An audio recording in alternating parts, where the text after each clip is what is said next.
8h22 en ce dimanche matin, pendant qu'on voit des images, malheureusement, qui arrivent trop souvent, des images assez récentes concernant des noyades sur les différents plans d'eau, noyades aussi dans des piscines, évidemment, ça arrive un peu partout. Dur début de saison. Et là, aujourd'hui, commence la 26e semaine nationale de prévention de la noyade.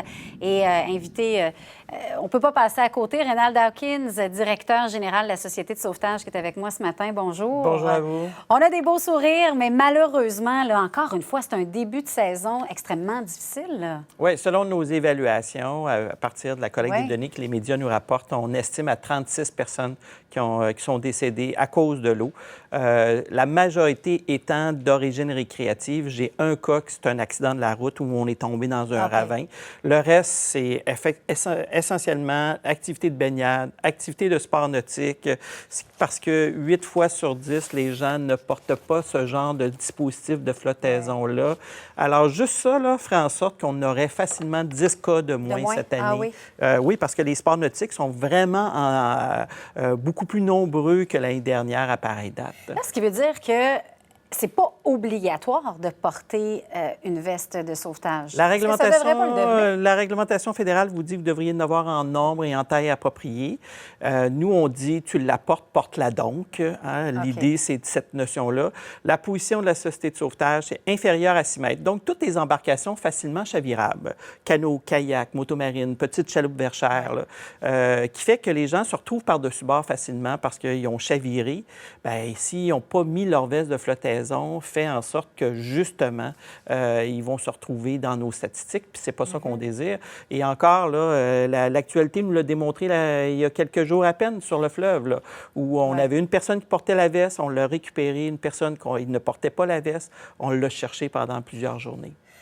Donc là, une fois que ça c'est dit, semaine de prévention, de votre côté, ça s'articule comment cette année? On parle d'au-delà de 350 centres aquatiques. Là, on peut penser piscine, plage, parc aquatique. Au-delà de 2000 préposés à surveillance qui font de l'animation à toutes les journées. Ça débute aujourd'hui tout partout au Québec.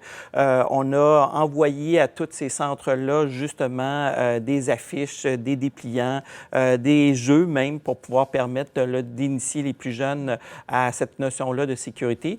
Parce qu'on cherche à bien faire comprendre aux gens que s'ils suivent nos conseils de sécurité, ils auront des anecdotes à raconter plutôt que des drames à faire vivre à leurs proches. Ah non, c'est incroyable. Et d'autant plus important, je pense, de commencer dès le plus jeune âge. L'Association pédiatrique américaine, elle, s'est penchée dernièrement là-dessus. Elle a dit 1 an, on pouvait commencer à enseigner aux enfants ces rudiments-là. Et le parallèle que je vous ferais, là, c'est les jeux de la rue. Hein? On laisse un enfant de 6 ans traverser la rue sans le prendre par la main. La réponse est non. C'est la même chose par rapport à l'eau. On descend dans l'eau à l'enfant, on s'amuse avec lui. D'ailleurs, cette semaine, il y a eu un sondage qui a été livré là, commandité par Allstate Canada où on disait que la majorité des adultes n'avaient pas l'intention de surveiller les enfants en bas de 12 ans. Alors, c'est pour ça que nous, on dit, écoutez, c'est un petit rappel. Là. En bas de 12 ans? En bas de 12 ans, selon le sondage que Léger a mené auprès de au-delà de 1000 Québécois. Là. Lorsqu'on pose la question plus aux parents, c'est 44 %. Mais il reste qu'il y a 6 ou 7 fois sur 10, les gens prennent pour acquis qu'il n'arrivera rien. Je ne veux pas venir dire qu'il ne faut rien faire, bien au contraire. Il faut favoriser les interactions sécuritaires avec l'eau. On veut que les gens aient du plaisir avec l'eau, mais prenez le temps de surveiller constamment les enfants. Et si vous faites une fête ou si vous êtes proche du lac, même quand l'enfant fait le château de sable, vous désignez un sauveteur. Vous dites, vous, là, toi, là, tu es le sauveteur pendant les 25 prochaines minutes, puis je viendrai te remplacer par la suite, comme on le fait pour la route conducteur désigné. C'est le même principe. Il n'y a rien de pire que d'être tout plein d'adultes autour d'un plan d'eau avec des enfants aux alentours. Puis on a toujours l'impression qu'il y en a un qui va faire la surveillance. C'est pas toujours ça, à un moment donné. Encore hier, j'étais sur une des belles plages du Québec, là, et moi, j'appelle ça mes parents perdus. Je voyais plein d'enfants sur le bord de l'eau, puis les parents étaient vraiment plus loin. Retenez qu'en bas de 6 ans, s'il n'est pas à la portée de la main, c'est parce qu'il est déjà trop loin, surtout s'il est non-nageur, comme je ne laisserai pas l'enfant traverser la rue sans le prendre par la main. Oh là là, bien merci beaucoup, Reynald Dawkins, d'avoir été avec nous ce matin. Merci.